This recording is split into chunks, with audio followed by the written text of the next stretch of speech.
নমস্কার বন্ধুরা, আশা করি আপনারা সবাই ভালো আছেন এবং সুস্থ আছেন। আমরা খুব ভালো মতোই জানি যে পাকিস্তানের ইন্টারনাল যে স্টেবিলিটি সেটাটা কতটা খারাপ অবস্থা এবং সেটা আরও প্রুফ করে দেয় যখন আমরা পাকিস্তানের মধ্যে থেকে এই ধরনের ভিজুয়াল পেয়ে থাকি। একবার ভালো করে যদি আপনারা নজর দেন তাহলে বুঝতে পারবেন এখানে প্রায় কিন্তু হাজারেরও ওপরে মানুষ কম করে হবে যারা কিন্তু প্রোটেস্টে নেমে পড়েছে। এবার কিসের প্রোটেস্ট আমি সেটাও বলব। এটা ছাড়া আমি আপনাদেরকে এবার একটা ভিডিও দেখাচ্ছি, যেখানে পরিষ্কার বোঝা যাচ্ছে সেম জিনিস পাকিস্তানের পিওকেতে মানে পাক অকুপায়েড কাশ্মীরে কিভাবে প্রোটেস্ট হচ্ছে। আর এই প্রোটেস্টটা কিন্তু অন্যান্য বারের থেকে যথেষ্ট আলাদা।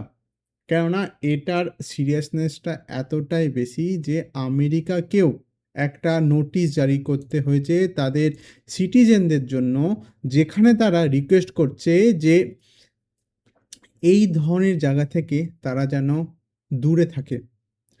আমি তারা যে এই নোটিশটা পাবলিশ করেছে আমি সেখান থেকে কিছু অংশ পড়ে আপনাদেরকে দেখাচ্ছি। এখানে তারা বলছে, "we are monitoring report of a plan protest call by the joint Awami action committee JAAC across Azad Kashmir on June 9th।" আজকের তারিখে কিন্তু কথা বলছি। বিশেষ করে আজকের জন্যই কিন্তু তারা এই নোটিশটা জারি করেছে। এরপরও আমি পড়ব যেখানে লেখা আছে, "local authorities issue a travel warning differing all tourism from the area from June 5 until June 20।" মানে 15 দিনের জন্য কিন্তু আমেরিকা পরিষ্কার অ্যাভয়েড করতে বলছে তাদের সিটিজেনকে এই পিওকের আশেপাশে এলাকা থেকে।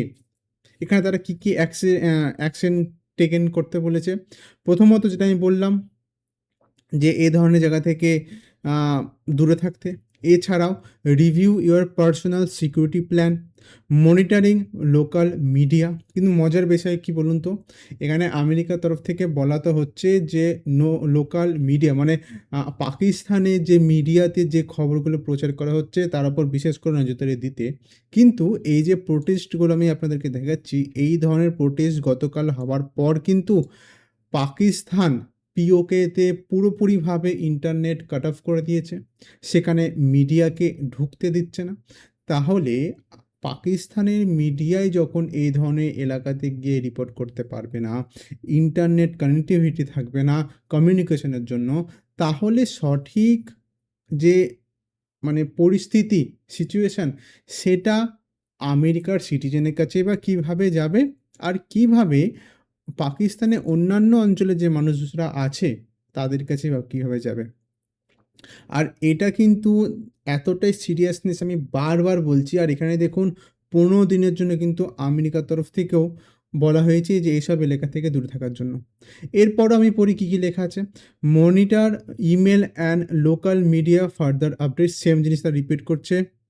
তারপর এখানে একটা জিনিস দেখুন লিখে রেখেছে, কিপ এ লো প্রোফাইল।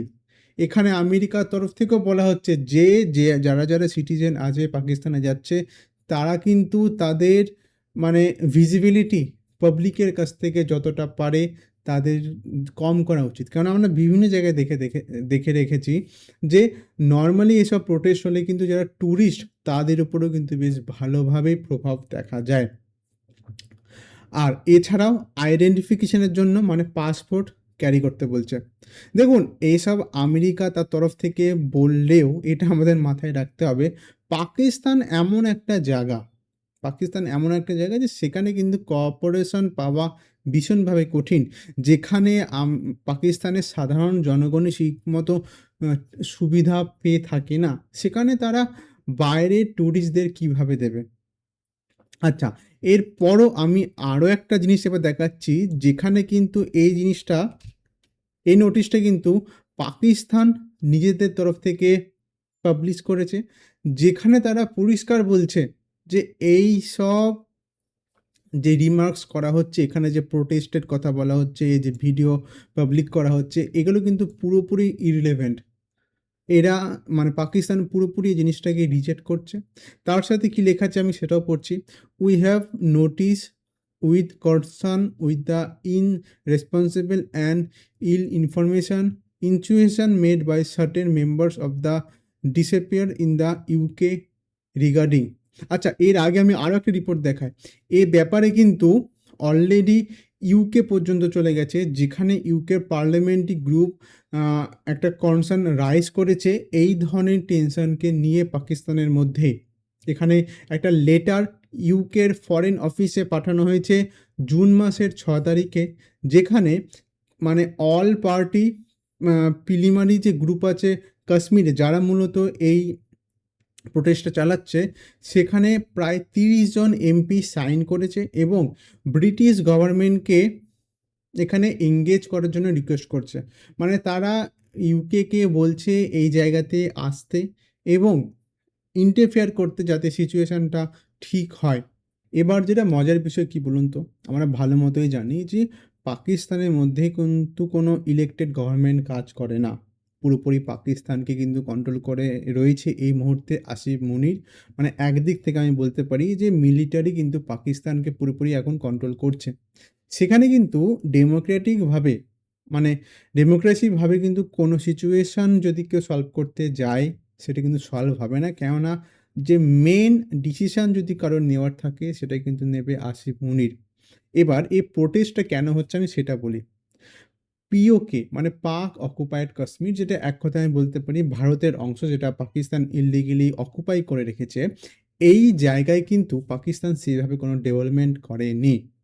পাকিস্তান ঠিক এর যদি আমি একটা ভালো মতো উদাহরণ দিই সেটা হচ্ছে বালুচিস্তান রিজিম যেমন সেখানেও যেমন আমরা একভাবে দেখে আসছি যে পাকিস্তানের মধ্যে কন্টিনিউ ভায়োলেন্স তৈরি করে রেখেছে সেম জিনিস কিন্তু আমরা এই পিওকের মধ্যেও দেখতে পাচ্ছি।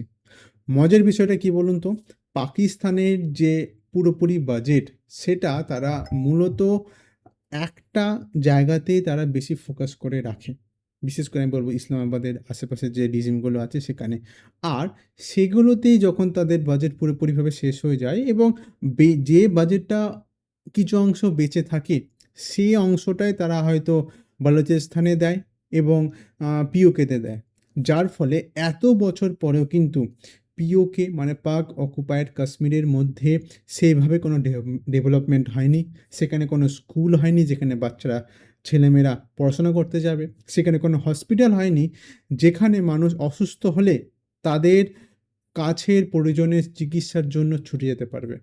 আর এই ধরনের জিনিস ক্ষোভ একদিনে তো বেরিয়ে আসে না দিনের পর দিন যখন তারা এই ধরনের সিচুয়েশনকে ফেস করে আসছে তখনই তারা প্রোটেস্টে নামে যাতে করে তারা এক কথায় বলতে পারি পিওকে থেকে আলাদা হয়ে ভারতের মধ্যে তারা জোড়ার পুরোপুরি চেষ্টা করছে। ঠিক আছে বন্ধুরা এই বিষয়ে যদি আরও আপডেট আমি পাই তাহলে অবশ্যই আমি সামনের ভিডিওতে আমি সেখানে আপডেট করে দেবো। এতক্ষণ পর্যন্ত আমার এই ভিডিও দেখে থাকলে অসংখ্য ধন্যবাদ। আবার দেখা হচ্ছে পরে কোনো এক ইম্পর্টেন্ট জিওপলিটিক্যাল নিউজের সাথে।